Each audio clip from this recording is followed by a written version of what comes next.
Welcome to the Champs App podcast, where we help players and parents demystify the world of minor hockey development and recruiting for both girls and boys. Welcome to a very special Champs App podcast. This is our 50th episode, which is a major milestone for us. And I'm really excited and honored to have John Harrington, head coach of Minnesota State Mankato, as well as Miracle on Ice gold medalist, as our guest. We discuss John's journey to become an Olympian. He shares some stories about Herb Brooks. And of course, we discuss the Minnesota State women's hockey program and the current state of recruiting. This is one of my favorite episodes, so I really hope you enjoy it.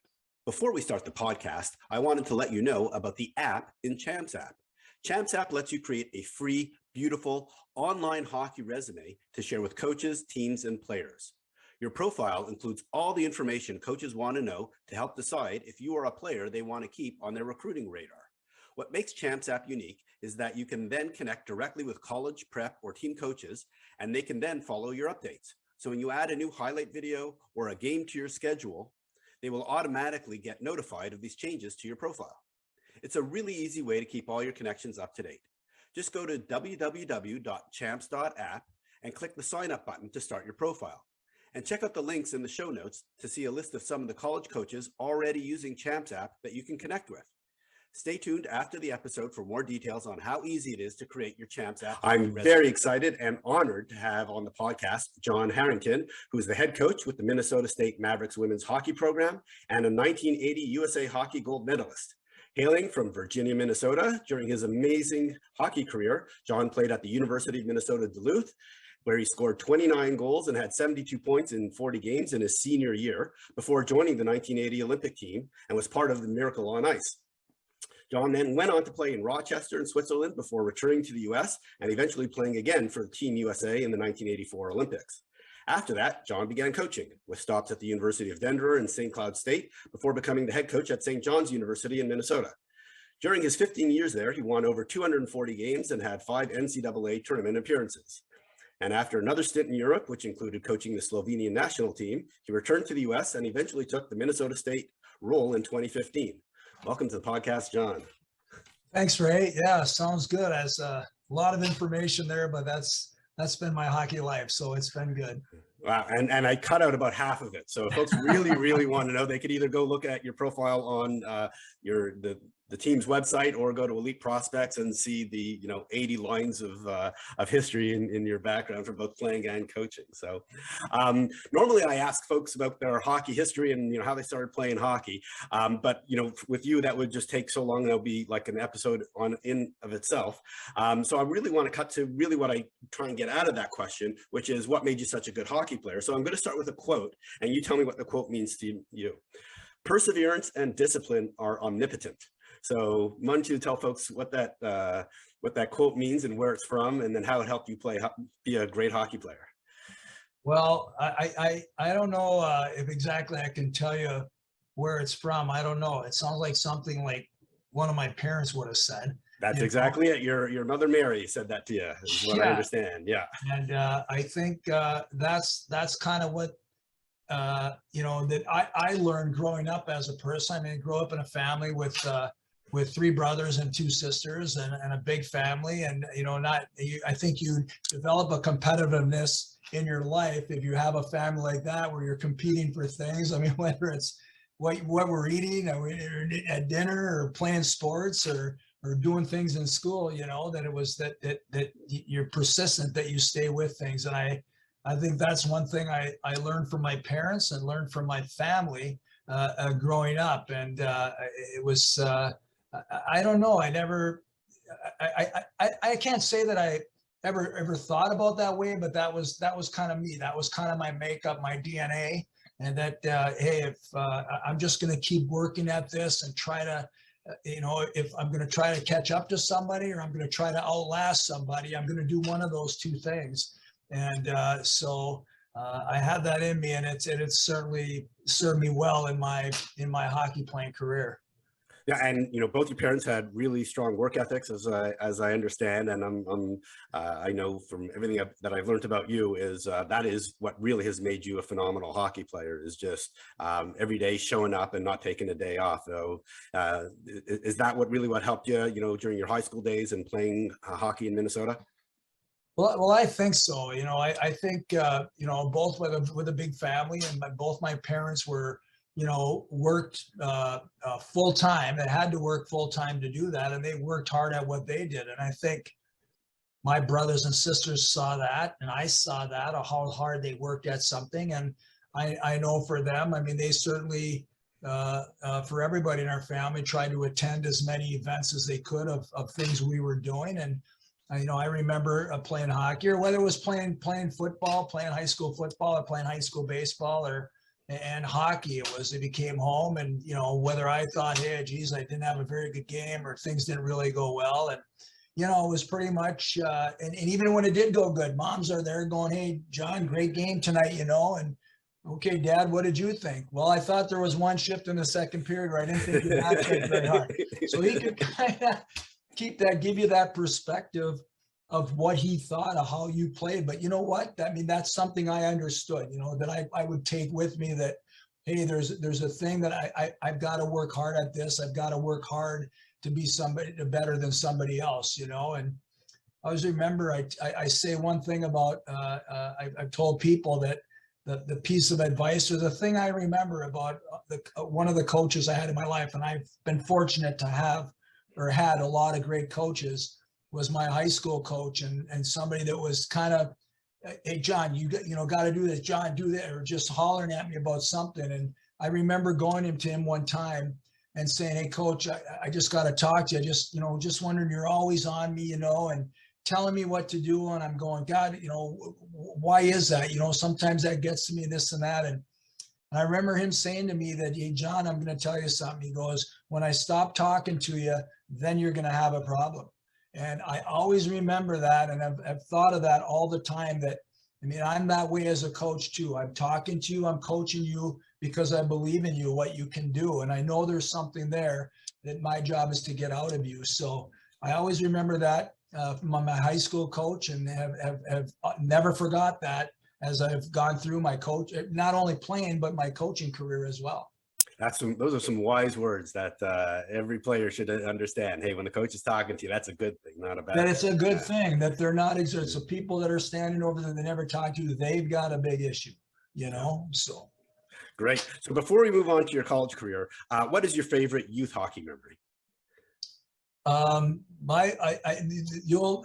Maybe this isn't a favorite to everybody else, but I have to say this. And growing up in Virginia, Minnesota, we played in a house league. We had enough kids playing that we had house hockey. You had areas of your town. I was from the north side of Virginia, so we were the North Side Red Wings, and you played other little areas and where the elementary schools were, and you played those people growing up. And for us, there wasn't travel hockey like there is now, and big schedules, at least for us up on the Iron Range.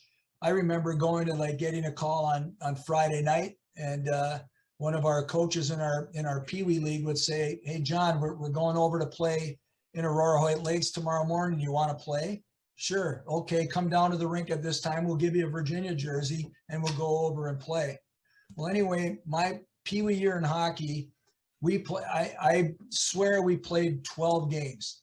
We were I think we were 8-4, and then we won 3 games in the district to qualify for the state tournament. So we went to the state tournament, I think, with an 11-4 record, and we got to the state championship game, and we were playing Edina, state powerhouse Edina. They were like 49-0. I mean, you'd have to look it up. They beat us 9-0. I remember our goalie was crying in the net because they were shooting slap shots. We had nobody who could shoot a slap shot, but we ended up finishing second in the state to Edina, getting beat bad. But I'll always never forget that we had this opportunity to play in the state tournament as Pee Wees. And however many years later it was in high school, we got Edina on our schedule, and pretty much the same team on both teams, and we beat them 2 years in a row in high school. So we had a chance to play more and improve more. But I mean, my youth hockey experience kind of revolved around this opportunity, to how big it was for these guys from Virginia, Minnesota, to go to the state tournament down in the Twin Cities, Minneapolis, St. Paul, and get to the state championship game. That's a phenomenal story, and that's why they talk about why high school hockey in Minnesota is something special. And I'm not going to ask you to compare it, but I'm guessing that first win against Edina felt just as good as you did in Lake Placid.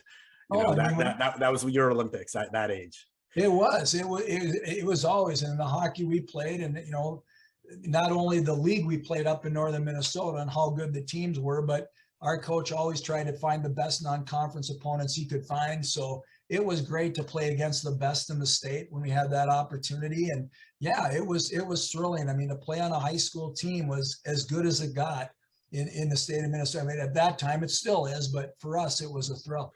Wow, so that's the 1970s version of my hockey rankings of looking to find the best competition. All right, great. After an outstanding high school year, I'm assuming everybody thinks that you got 16 offers with scholarships, and you had your choice of which schools to go to, but that is not the case.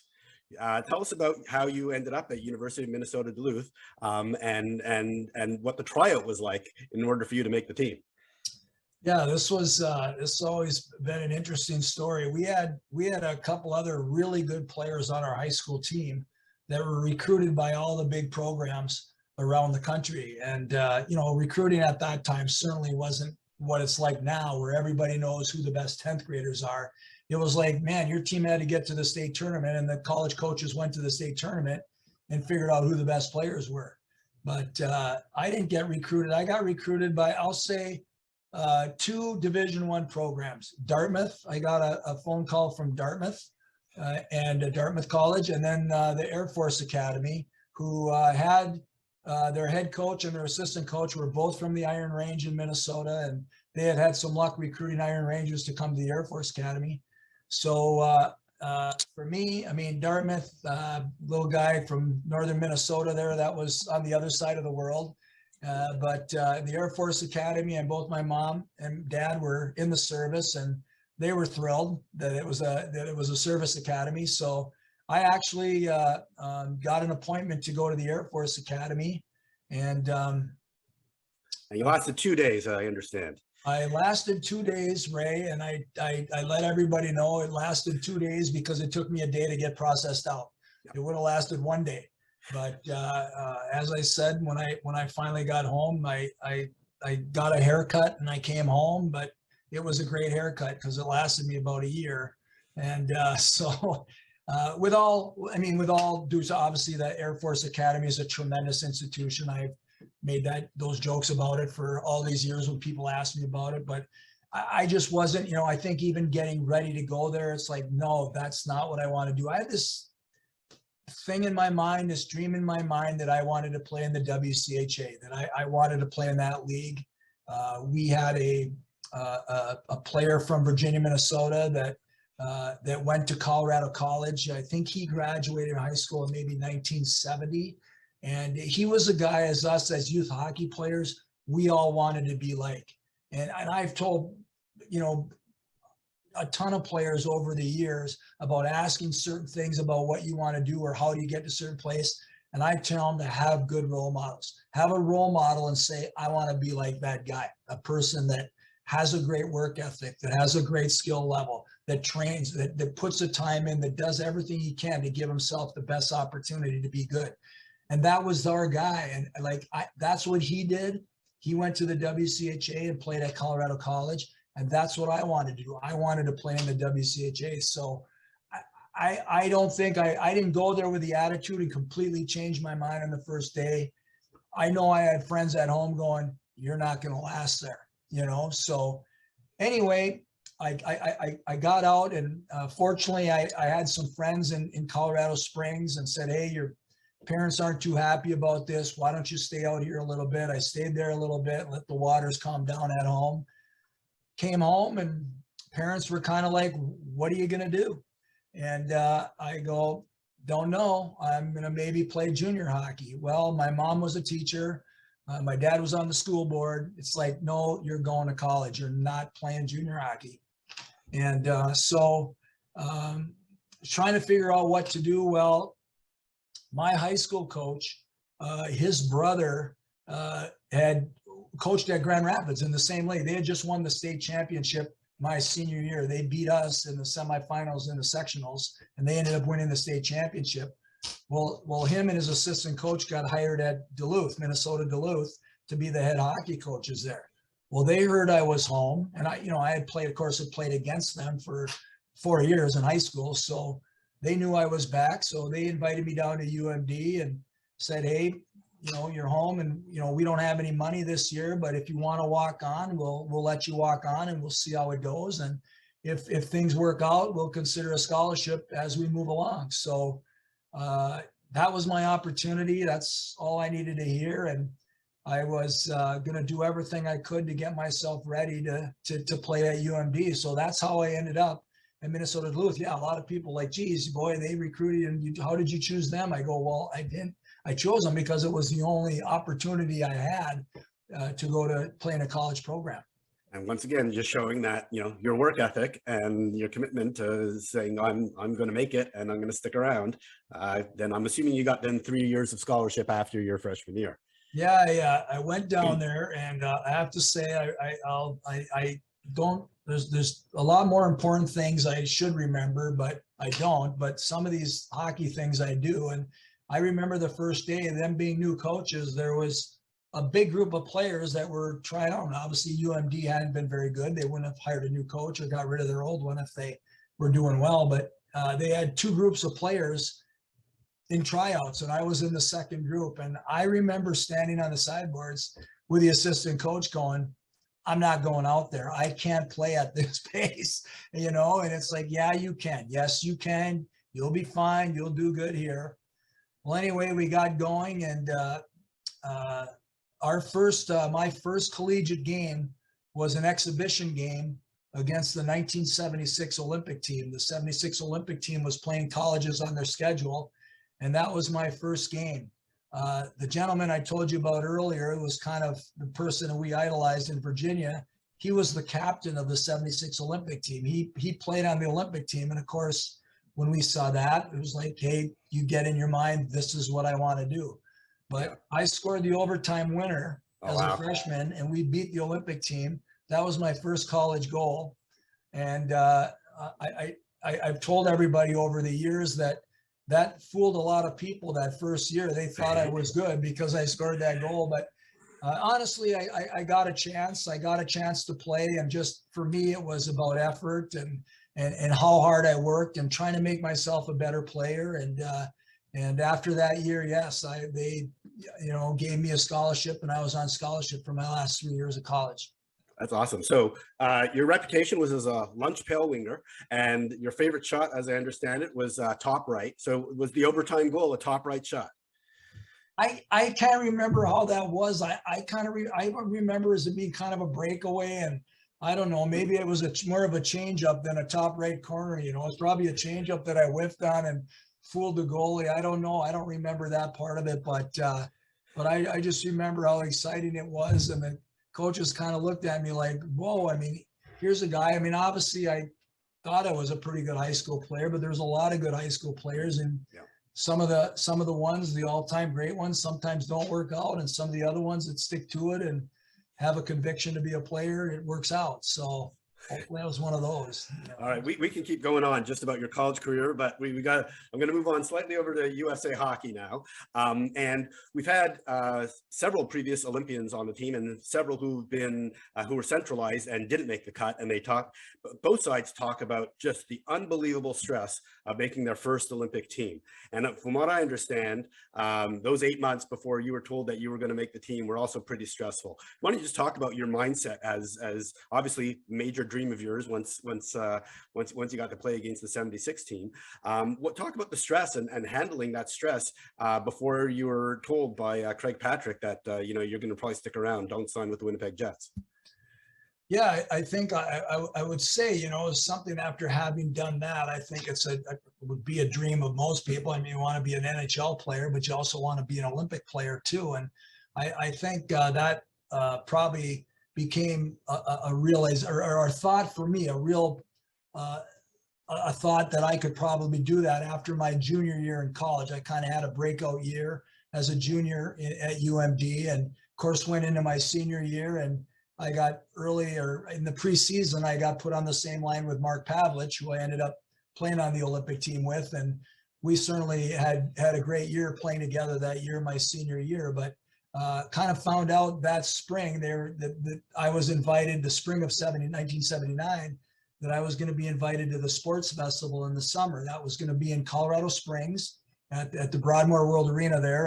And that, there'll be 80 players there and evaluated over games and practices. And then the team was going to be picked after that. So I, of course, was going to give myself, again, like I'm not going to be one of those, never was going to be one of those persons who was, sitting on a bar stool somewhere saying, well, if I would have done this, then I could have done that. I think the world's full of those people. And I was going to be like, I'm going to give myself the best opportunity I can. If it doesn't work out, then there's going to be a moment where I just say, you know what, I did the best I could.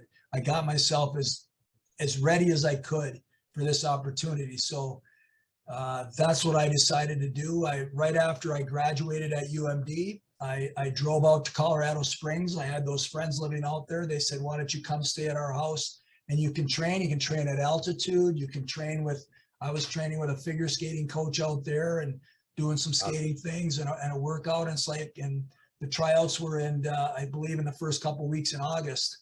And I just said, I'm going to give myself the best opportunity here. So I don't know if I ever felt, I guess I've always said over the years that I felt that I might have been one of those guys in the tryout that played themselves onto the team. I think there were guys that were going to be on the team no matter what. I think there were some that were going to play in, some were going to play out, and some maybe that didn't have much of a chance. But, you hear different things. That Herb had an idea of who he wanted to keep, but that was a stressful time, and you didn't know because you're playing there knowing that there's eyes on you, not just Herb, but his group of coaches that were helping him do that. And it's like, hey, am I playing well enough? Am I doing well enough here? Am I accomplishing enough things? I think every player after that last game at the Olympic trials there, and Herb brought us all into a big room. I think every player that made the team would say theirs was the last name that was mentioned. It seemed that way, but I remember hearing my name called out and just having that obviously thrill, but just that peace of mind that, yeah, what I wanted to try to accomplish came true. But now there was 26 players chosen and they had to get down to 20. And of course, that whole year, Herb made it like, every game you went out there, you felt like you were being evaluated, yes or no. Yeah, and I've heard you on the record saying that what folks see in the movie Miracle is absolutely nothing, nowhere near as tough as what Herb Brooks was actually like. That it was like, multiple times worse than what was actually in the movie. Yeah, I remember talking to his son Danny. I actually, in my first college coaching job at Denver, I recruited Dan. Dan played for us at the University of Denver, and I remember when the movie came out, or I should say, I got a call when I was at St. John's University in 2003, I think it was, and it was Danny. And hey, coach, how's it going? He goes, I just want you to know I saw the final version of the movie Miracle, and I go, oh, what'd you think? Because we hadn't seen it, and I'll never forget his line was like, my dad, they didn't make my dad near as mean to you as he was in 1980 in the movie. So, but that was his style. And, he had a lot of players. I mean, certainly all his players that played for him at the University of Minnesota understood he was like that. I didn't mind being coached that way. I've been coached that way my whole life, with people telling me, hey, you got to do this, you got to do that, you got to do this harder, you got to work harder. I thrived under that type of coaching. I mean, you kind of had to filter out the bitchy part of it and get to the message of what he was saying. I know there were some eye rolls from the guys and the out Easterners right away, and like, holy smokes, what do we got here? But Herb picked the type of guys. I mean, he understood the type of players he had. He had done enough research, and he knew how far he could take everyone before they'd say, hey, I don't want to do this anymore. They all were, I mean, everybody we had was an absolute workaholic as far as hockey going, loved playing that way. Gotcha. So I also understand that you're well known for the Herb Brooksisms. So that you got us. Can you give us a couple of Herb Brooksisms of what he used to say to the players? Yeah, I'll say that we always used to laugh about that when he'd come in there and say certain things, and it was everybody always said that everybody could think that this was directed to them, that you're playing worse every day, and right now you're playing like next week, and you look like a monkey screwing a football out there, and he played a motion game. We were weaving all over, and he was constantly saying, weave, but don't weave for the sake of weaving, whatever that meant. Well, we are weaving for the sake of weaving, but so, and there was a few probably R-rated at least, if not leaning toward X, and that he threw at us. But it was funny that there was a couple players, Mike Ruzioni and Dave Silk, were a couple, and I remember we were playing in that pre-Olympic tournament around Christmas time in '79 there, and I don't know, we were talking, I said, I had to go get a notebook down the street here from one of the drugstores, and just kind of write those things down and keep them in a notebook. And it was funny, we put a bunch down that we knew, but as the season went on, I remember like when he'd come into the locker room and he'd say one of his kind of Brooksisms, the things he always said, that eyeballs would kind of be looking around and we'd be nodding at each other like, hey, that's one we don't have in the book. Let's get that one in there. So I don't know. I gotta look. I know there's other ones. I don't. You should publish that book. Yeah, I know people have said that over the years. I gotta dig that out and find it in my collectibles, But so yeah, I was the one that kind of kept the notebook and kept the pen in my hockey bag, and we always said like, hey, you got to put this in there, because Herb hasn't, we haven't heard him say that. We forgot to add that one, so it was it kept a little levity. So and you came up with some of your own. So that's where I get to this very important question. Would you have generational wealth if you had trademarked and copyrighted your expression, hard work beats talent when talent doesn't work hard?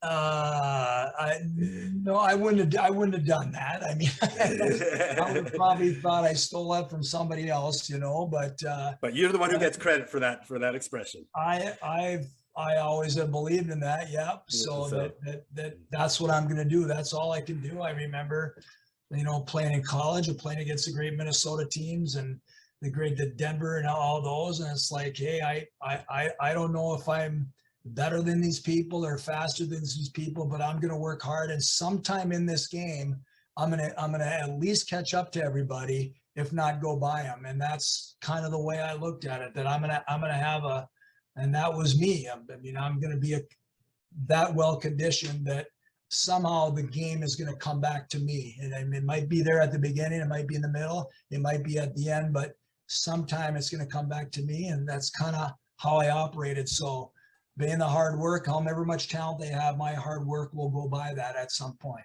I can't tell you how many hockey rinks and hockey gyms I've seen with that written on the walls. So, so kudos to you. But your name isn't written in small letters underneath it. You need to get a little bit more credit for it. So I got one last USA Hockey question for you, which is, what is your embellished version of your assist on Mike Ruzioni's game-winning goal versus the Soviets that you tell your grandkids? Was it like a saucer pass through two sticks? Was it like a real hard tape one-timer? Like how do you describe that goal in your dreams as opposed to how it actually went down?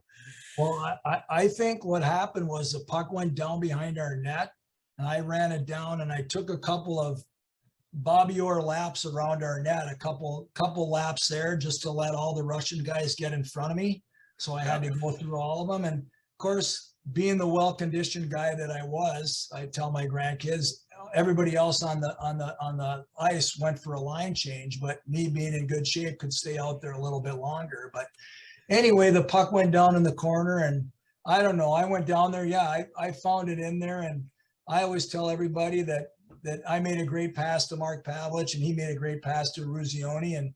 But I said, I went to the front of the net and maybe it went off my stick. I'm not sure, but I knew Mike's career was washed up and he probably needed that to make millions for the rest of his life. And I said I was too young. I was a lot younger than him and probably had to earn an honest living. So I'll just give Mike that goal. It wasn't that big a deal, the winning goal against Soviet Union. So that's kind of the story I tell. There was kind of a full length rush and then starting to play and then maybe tipping it in, but nobody ever really seen that on film. So no, exactly, because there was no instant replay back in those days. Right, so exactly. The smile that I have on my face as you tell the story is just it just. We'd have overhead cameras now. Yeah. We'd be able to Exactly. It's exactly where it all came from.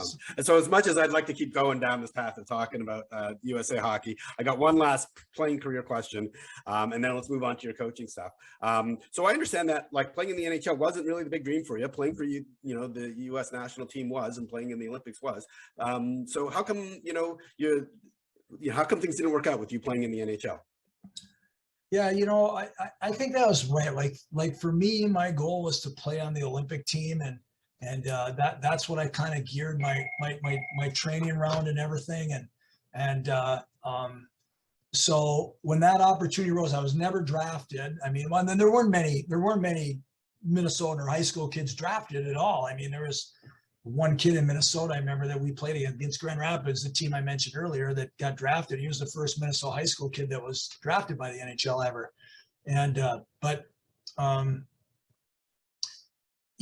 got this opportunity. So there's a couple teams that were interested in signing me, and I ended up signing with Buffalo Sabres and going to their farm club in Rochester. And, I think everybody in our team got this, or some players got this. I mean, maybe more so in the minors. I think if they went right to the National Hockey League, some of them, they were respected. And, hey, this guy's a good player. He's going to help us be good. And, you go down to the minors and there's some career minor leaguers who are like, hey, this guy's not thinks he's a big Olympic star. We'll see how he can play pro hockey.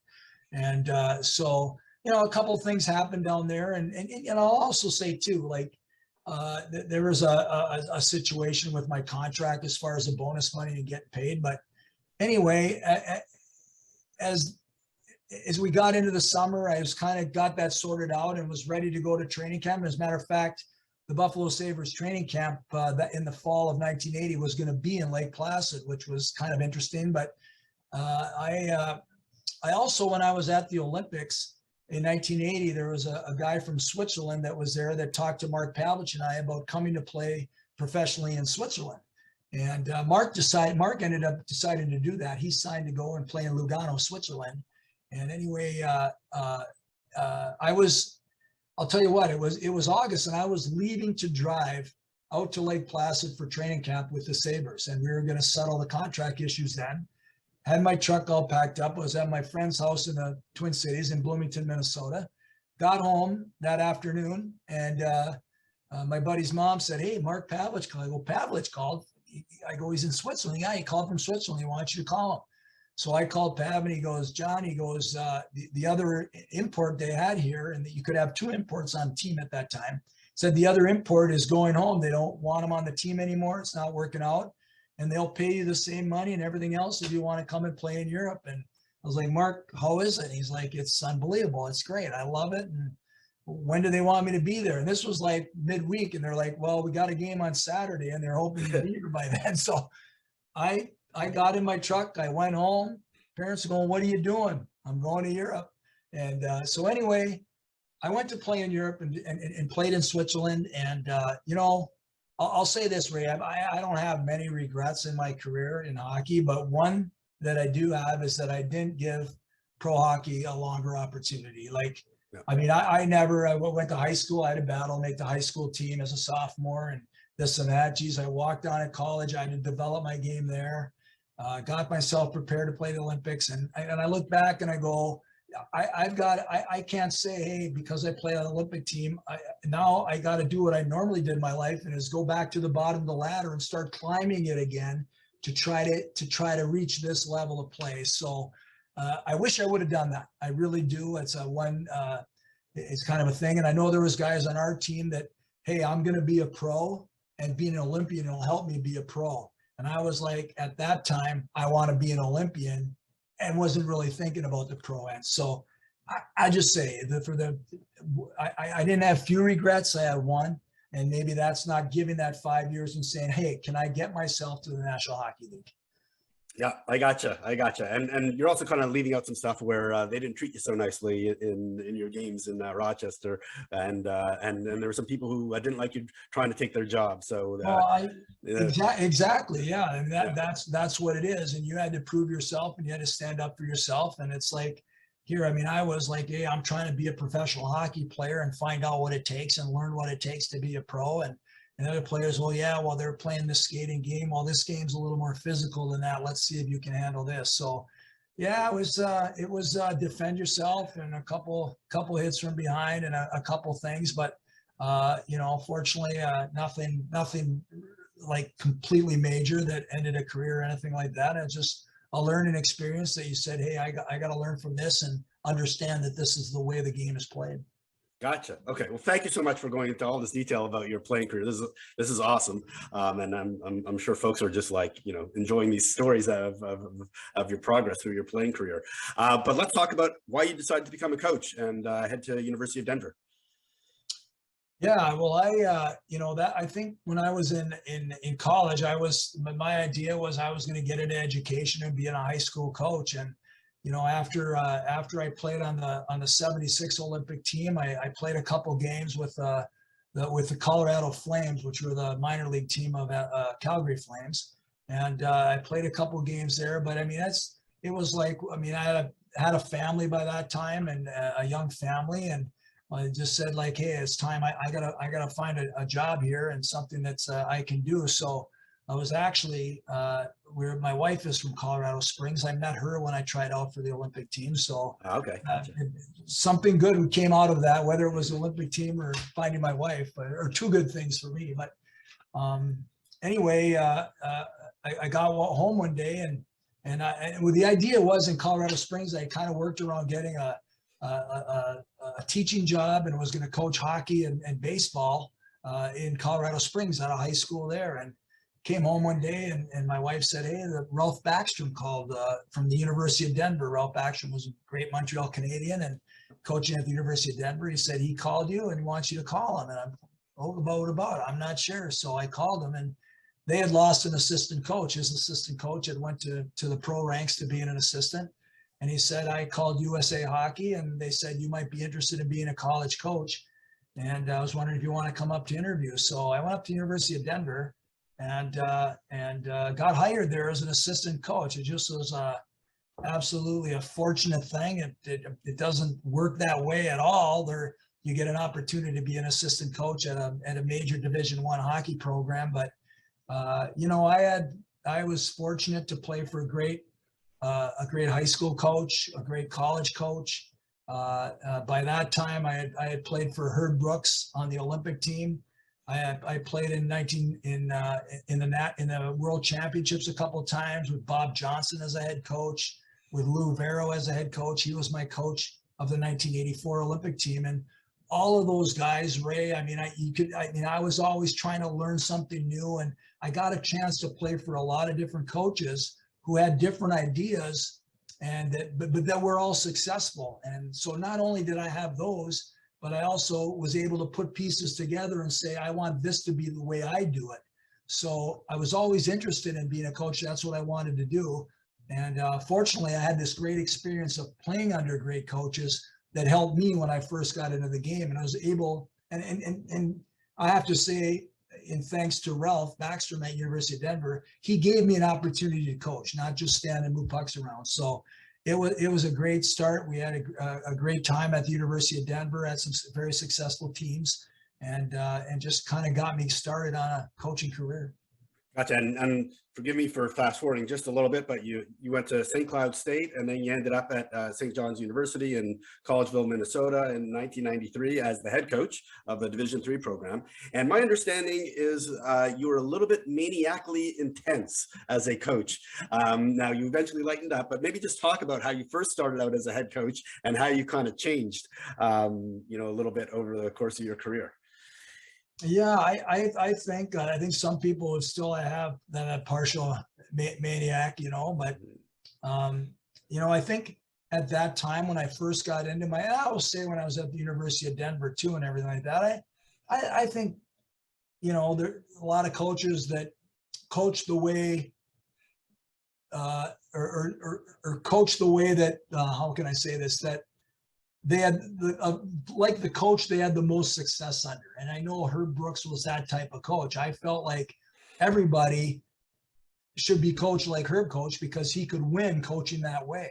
And I think me being an intense person, as it is intense about hockey, I think I started out coaching that way. And I was that way at St. John's University. And I always tell everybody that I think when I started kind of changing my approach to that was when my son started playing youth hockey, and he was a peewee age or maybe Bantam, and would come home and be kind of moping around the house. And you know, you finally go like, Chris, you know, what's wrong and this and that. Well, the coach got all over me today and mad at me because I wasn't doing this and that hurt me. And, you know, I saw that. I saw how that made me feel. I felt bad. My wife felt bad. And, you know, and I started thinking, geez, my players at St. John's, they got moms and dads too.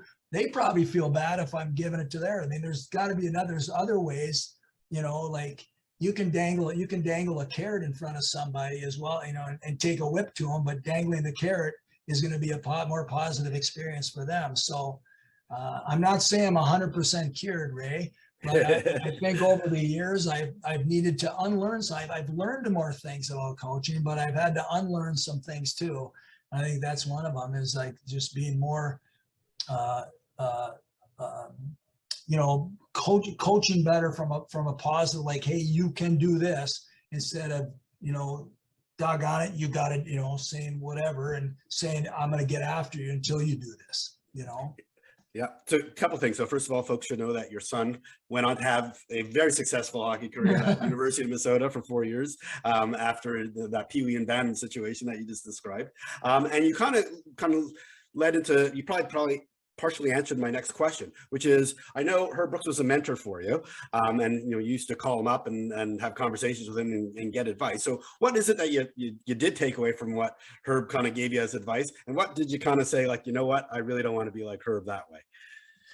Yeah, well, I think it was like you say. I mean, I had told you earlier, I had recruited his son Danny played for us at the University of Denver, and I know, you know, I got to know Herb a little bit different that way, more of a coach, although Herb could always make you feel like the player when you were around him, you know, but I mean, it got that way coaching Danny. And I know when I got into my first head coaching job at St. John's University that, you know, Herb he was scouting for a while for different professional teams. So I'd see him at rinks and, you know, could always run into him and throw some ideas off him. And you know, he would send notes, you know, when we won big. Hey, John, congratulations on the big game, a big win, you know.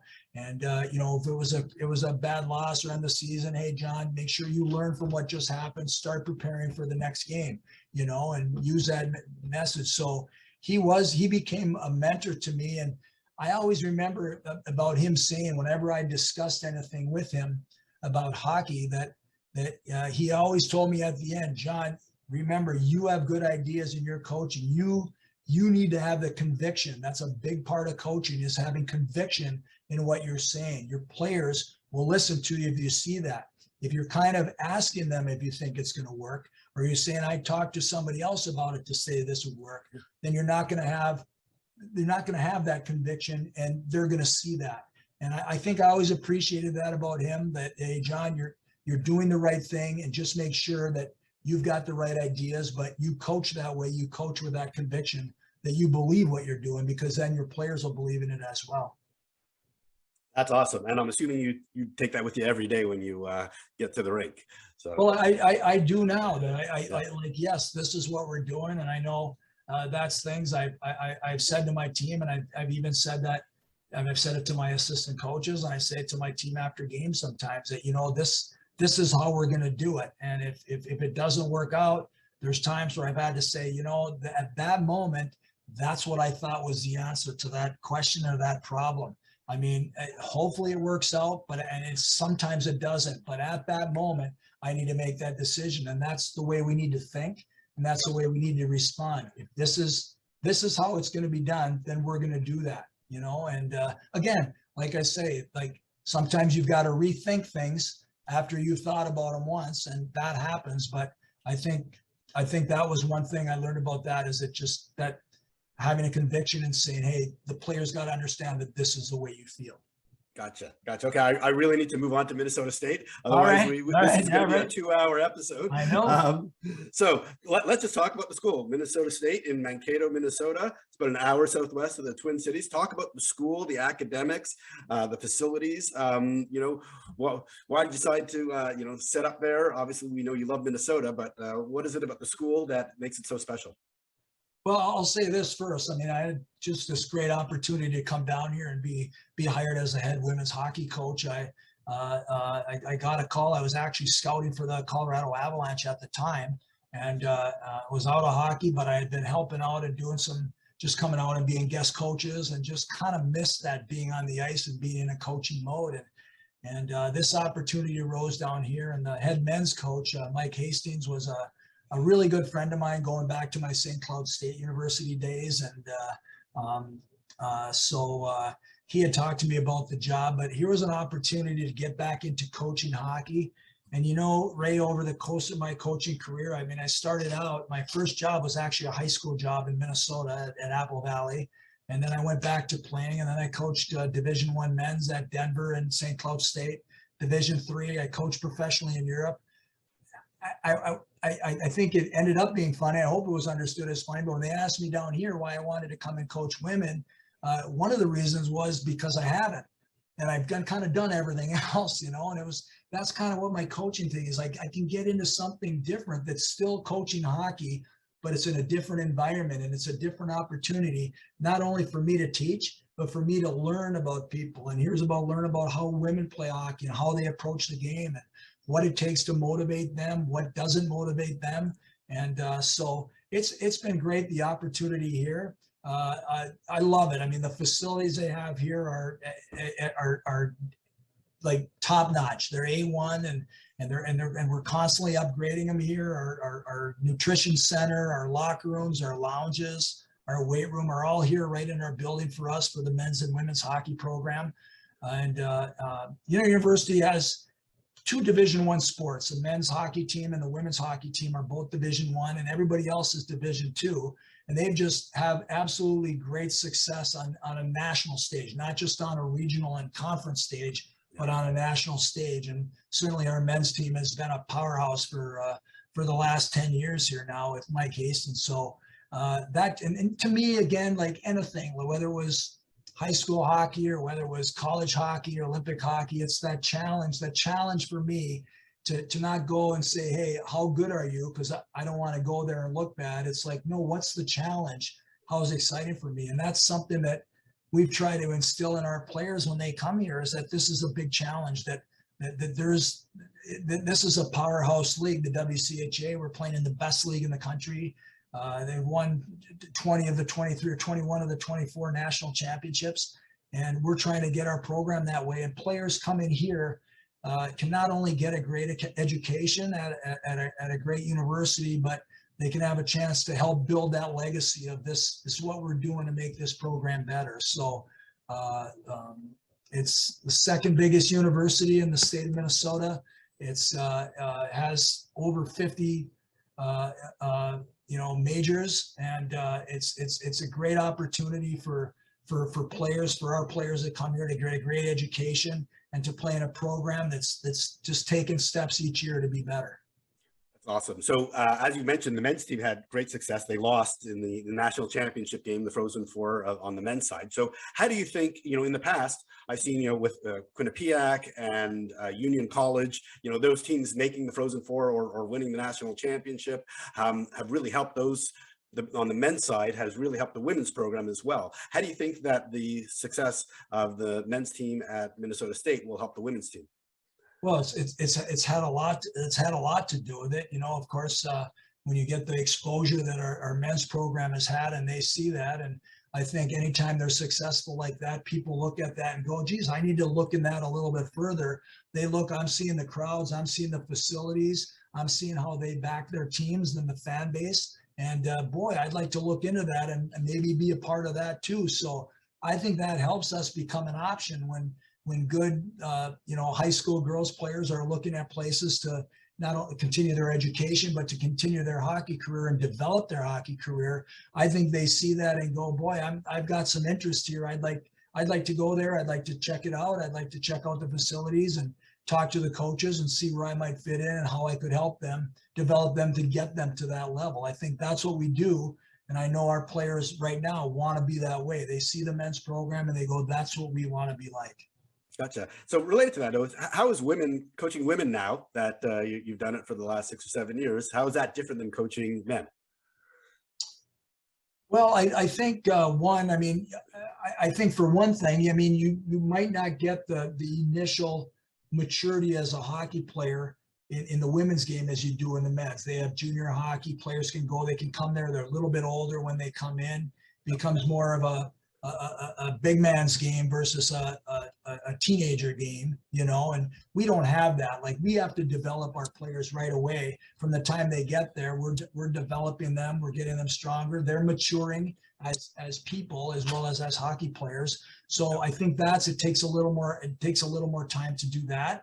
I think when you get on the ice, I think what I enjoyed about it when I first started helping out other coaches was how much fun they had. They had fun on the ice. There's a smile on their face and they wanted to learn. I mean, almost to a fault, they wanted to learn. I know there's times where you go like, hey, we want to be here and here. And then you stop something and go, hey, Ray, what were you doing there? You know, what were you thinking? Well, I know you said to go here. I know I said that, but I didn't really mean that in that situation, you know, because the game changes, but they follow directions and want to do that. But I think with girls, they like I say that when men come in, they're kind of like, hey, I'm going to be good. And you guys are all going to like me because I'm really good. Whereas girls, it's about that camaraderie. It's like, I want to be liked. I want to be liked. I want to feel a part of this team. And then we'll go out and develop our product on the ice. So kind of a little bit where the men want to impress right away with hockey ability and go, you're going to like me because I'm a really good hockey player. And the girls are going, and we look at this when we invite people. We want people that get along and that have good personalities. And it's like they want to feel a part of that team. And then, okay, now we'll put that together, be hockey, because I know these people like me. Yeah. I got lots of stories about, you know, how the differences between men and women and how they learn and how they behave, because I got one of each. So Yeah. So let's talk about your coaching staff. Jeff Geeson, who's been with you for many years, both here and at St. Cloud State, I believe. I've seen him actually at multiple events last summer at tournaments and showcases, and then also Sherry Voigt-Dickerman. Talk about your staff, how you divide up responsibilities, and then kind of how you work together as a team. Yeah, Jeff was with me for a long time. First, when I got hired at St. John's University, he was going to school at St. Cloud State University and was kind of a volunteer assistant at St. John's. So he was with me at St. John's, I think, for 7 or 8 years. And then he went to St. Cloud State as assistant, became the head women's coach there. So he was working, he was not coaching a team when I got hired here, and certainly was on the top of my list to come back because we understand each other. We coach together, are great friends, and to bring him back. Sherry Dickerman, I'm dating myself a little bit, Ray, but I had Sherry in summer hockey school when I was coaching at St. John's. She was the same age as my son. She played at well, it wasn't River Lakes then. It was she played at Corey High School. She played high school hockey there, right outside of St. Cloud. So she was in my summer hockey league as a goaltender. But she was an All-American here at Minnesota State, and certainly somebody who understood the school and understand, had a good idea about our alumni and could handle that, but also is a great hockey mind and does a great job coaching our goaltenders too. So that's kind of how our staff got together. It was 2 people that I kind of knew and 2 people that I are comfortable with. Sherry had been here a while as an assistant, so that was important for me to help me learn how things worked at Minnesota State University. So it's been good. They both are. They do a great job recruiting. They're great to our players, and certainly the responsibilities they have with recruiting first, but with the academics part of it, and those things are top notch. The job they do. That's awesome. That's awesome. All right.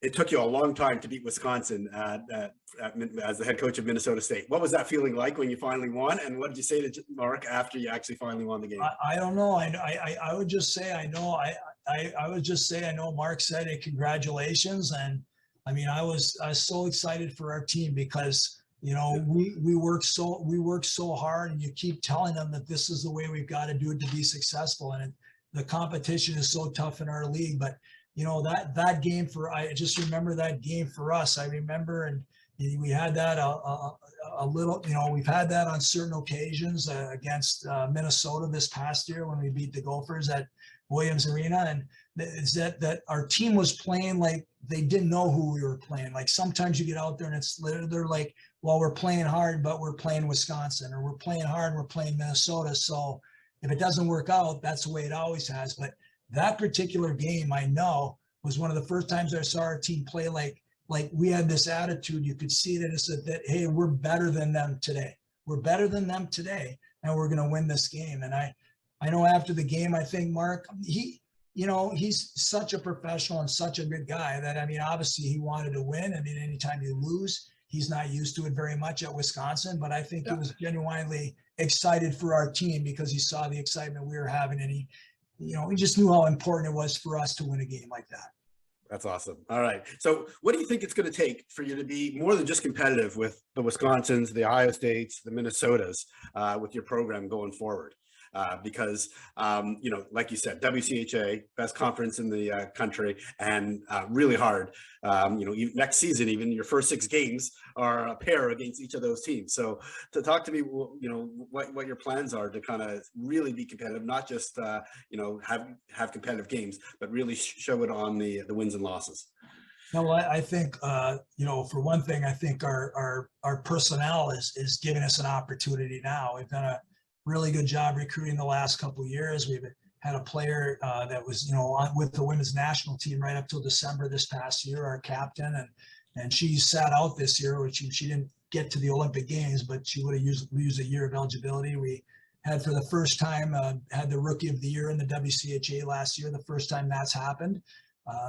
This past year was our best year in 15 seasons, was our best year as far as win-loss record. So we're taking steps up and we're going that way. And I think the big thing for us is that we just have to continually like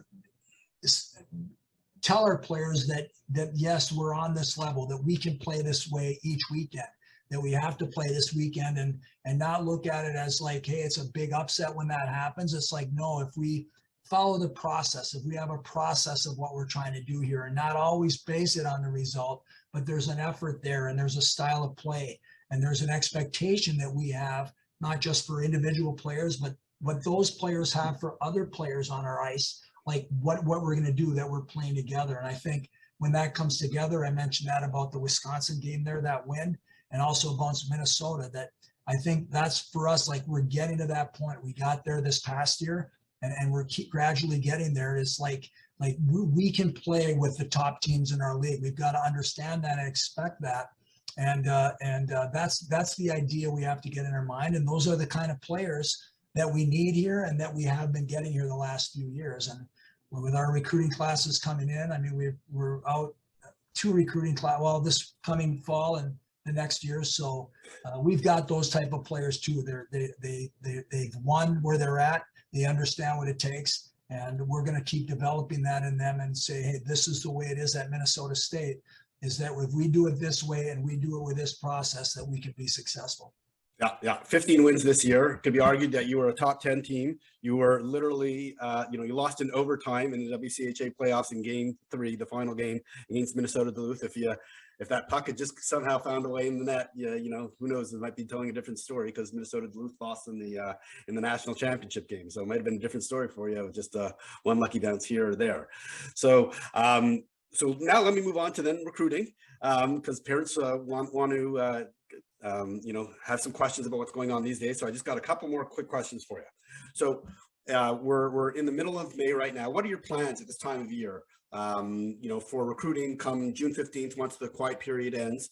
Are you already kind of have your 2022, 23 teams already lined up and, maybe just focus on 2024? Or are you not even worried so much even about 2024 these days in general? I don't need to know specifics because of things like the transfer portal and people deferring when they're going to start. Parents are nervous these days, so they want to kind of know what are what are coaches thinking? Like, do they have a recruiting board and they're going to be making calls on June 15th, or you know what, they're going to take it a little bit easy and worry about things more in the fall? Yeah, I think right now, like you mentioned, we're in a dead period right now, through May, through the month of May. So we can't contact anybody or go out and watch anybody. It's a good break for college hockey in general, to be able to do that. And I think, talking about like the recruiting process and everything, obviously the COVID situation is really, I'll just say it's not been good for prospective student athletes, because women don't have juniors where players can go to juniors and play a couple of years and then come to college. I mean, for the girls, for the most part, I mean, there's some that have been taking gap years at private high schools, and able to stay another year, but not everybody can do that or afford to do that, so all of a sudden you run into numbers. We've got a few seniors that want to play a fifth year still. We have a few more years of that the girls that have an extra year because of that COVID year. So it's kind of balancing all that out. The transfer portal has made it, like, hey, boy, we can get a veteran player if we want a veteran player. If we're interested in coming off the transfer portal, somebody's looking to play somewhere else and can be eligible right away to play. So there's all those things that are making it a little different now on the recruiting, in the recruiting aspect. I think the best thing, like for now, like June 15th will be the day that we can first contact 2024 graduates. For us, and I don't know about how many schools, but for us, we're done. We're done recruiting. We're the 22 and 23 class. That's not to say something might happen to some of those players that we have, and we might need somebody else. But I would say, like, scholarship recruiting, we're done. But as we get closer to June 15th, we're kind of organizing our 2024 list of people that we may want to contact on that day, or at least have a conversation with about where we kind of see them, get to know them a little bit, let them know we're going to be watching them play as soon as we can, and those things. I think for young players, I think I would say even younger than or older than 24 grads, even if you're 23 grad and stuff like that, I mean, to get information out to the schools. Hey, my name is John Harrington. I'm a junior at so-and-so Virginia High School, and I'm really interested in your program. Here's a little background on me. Here's a couple of people I can call. Coaches can we can get in touch with their coaches, and not that we can't really discuss their hockey, but we can discuss what kind of a person they are and what they think about their development. So I think it's important that they do that. I mean, as far as recruiting, for me, there's going out and watching a tournament or watching a camp and having people jump out at you and you recognize them there. There's also players contacting the coaches and making them aware of them. And we find out, like, hey, boy, this is interesting. Yeah, I would like to go and see this player. Sounds like an interesting player. I would like to go and see this. So it kind of works both ways. Yep. And I think that's what the thing for parents, I would say that. I know they get frustrated. Geez, my daughter's getting passed over. No, they just need to keep working hard and being the best player they can be. They can send out if they don't feel like they're getting any contact or nobody's any visibility. They need to just get on the web and just find the schools and say, hey, here's where I play, and give us some background information. Hope you can come and watch me play. So it kind of goes both ways, but they've got to be aggressive, a little bit aggressive too, and promote themselves. Gotcha. Okay, last question, because I know you got to go. You're a busy guy. What should parents plan for summer events, whether they're showcases, tournaments? I don't even know. Do you guys have some camps this summer that you're putting on? Like I said, I've seen Jeff Geeson out at many of these showcases in the spring and the summer. What advice do you have for parents? Like, should they be going, to a bunch of events? What do you recommend? What's the best use of their time and resources? Yeah, well, I think that's important. That's where coaches go. We get a chance to see a lot of players play when we go to prospects camps or evaluation camps, and those people do a good job of bringing together a good group of players. And I think it's important too for players too, because they might get a chance. Not only they get a chance to play against good players, but they get a chance to play with better players. And and we get a chance to see then how they can play in that. Like sometimes you can watch somebody play and you can kind of get get really impressed by what they're accomplishing, but what kind of level of play are they playing at right there in that particular game? So I think like the camps, there's a limit to that. As a old school type of coach, I like athleticism as well as I like good hockey players. I mean, I hope they're doing other things. I mean, it's something I would say I look for when girls send us their resumes and that. What else are they? Are they all conference softball player? Are they a track? Or they play track, or they play lacrosse? And what else are they doing to be an athlete? Because I think you can learn from playing other games. You can learn how games are played. You can have another group of teammates and how to play with another group of teammates. And I think that's important too, is having that athleticism to do other things. But as far as the camps, yes, I mean, we're out there all the time and in the summers and watching that. And we also have our own our Maverick camp here in August, and we'll be getting that information out on our website. And if players are interested, when it gets out there, they just keep watching, and we'll let them know here's when that information is coming out. But it's usually around the third weekend in August when we have our developmental camp here. Oh, that's awesome. Okay, good. Thank you for sharing that information. Yeah. Well, John, hey, I want to thank you. This has been absolutely phenomenal, very memorable guest that you've been. Thank you so much for taking the time, learning about obviously all your hockey stuff as a player, and obviously some memorable experiences, especially as a youth player. To me, those are the even the better stories because no one's probably heard some of those stories in high school hockey. And thank you about telling us all about Minnesota State, because I didn't know a huge amount about Minnesota State other than what I've seen from the men's side up until kind of my research for this program. So thank you so much for doing this. Best of luck next year, and I hope things you keep going on the upward trend to the top, up to the right with the wins that we've been seeing from your team. We're going to keep going. We're going to keep going that way, Ray. We're going to go that direction. So we're excited as we're looking forward to next year. I really want to thank John for coming on the podcast.